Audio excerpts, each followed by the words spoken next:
So when I was young, my brother told me to never let people pick on me and to stick up for myself, right? So this one native kid in the school that I went to was in the same playground as me, and I was playing with marbles. And he came and he scooped up my marbles and pretty much told me he was gonna take them. So I popped him in the face and gave him a bleeding nose. I ended up getting taken into the principal's office.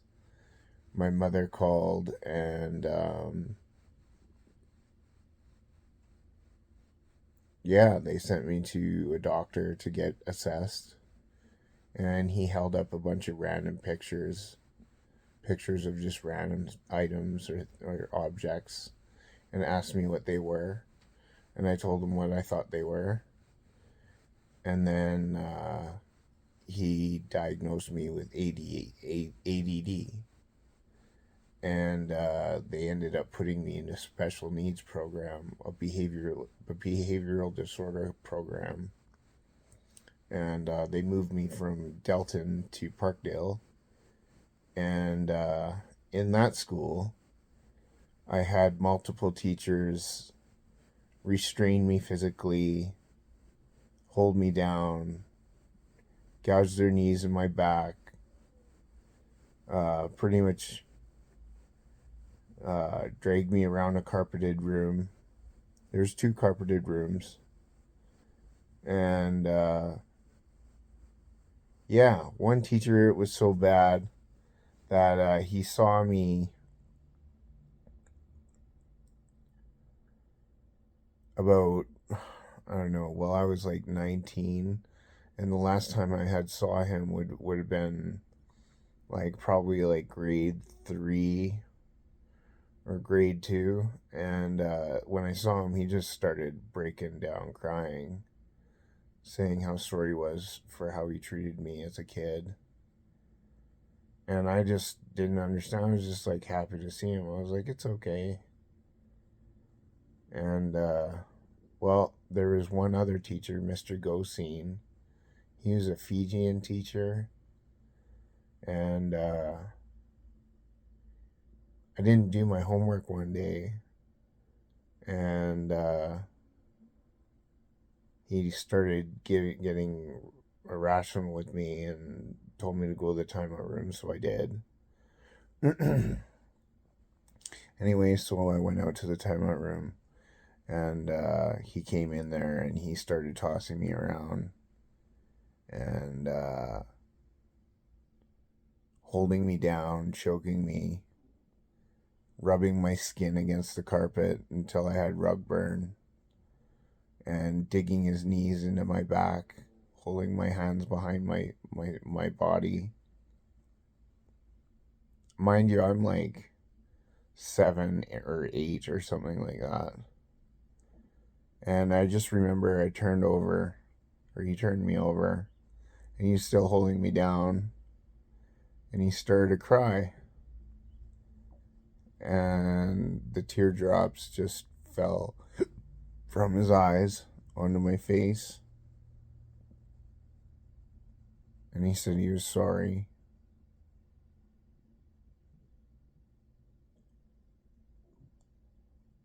Yeah, there was a few teachers that felt bad about that.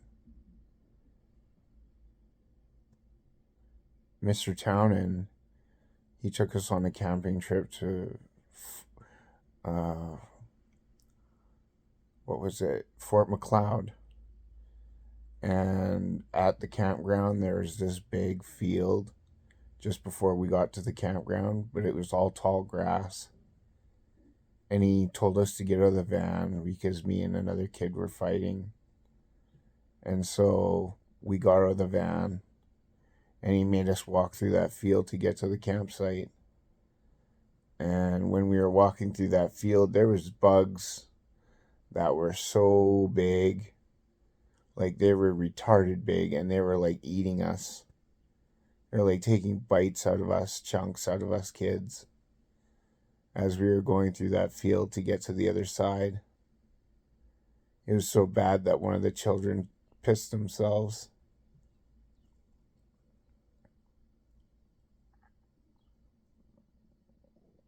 These are the types of realities that kids, I guess, maybe, I don't know if that's normal, but like I dealt with that kind of stuff when I was a kid.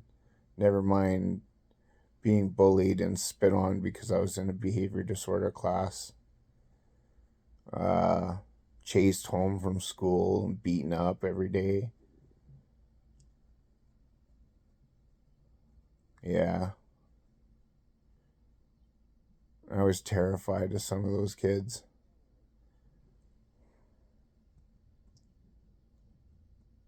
I was terrified to go to school. I didn't like going to school. I didn't like going and having to deal with these teachers either.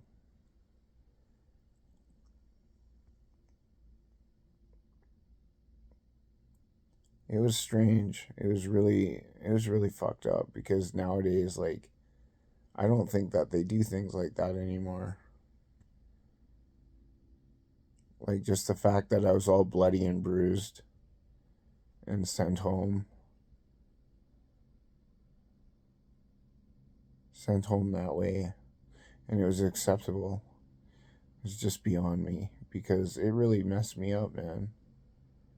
I I became a violent aggressor in my life down the road, and it was strange because grade 7 hit, and then all of a sudden, oh, you're perfectly normal, Keelan. Go to a normal classroom.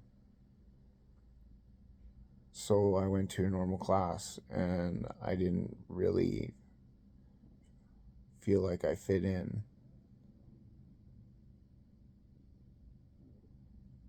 I just remember being bullied a lot, told I was the kid who rode the short bus, even though I never did. I always walked to school.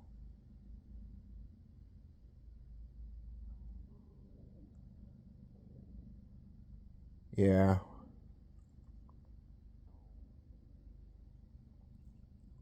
just something to talk about.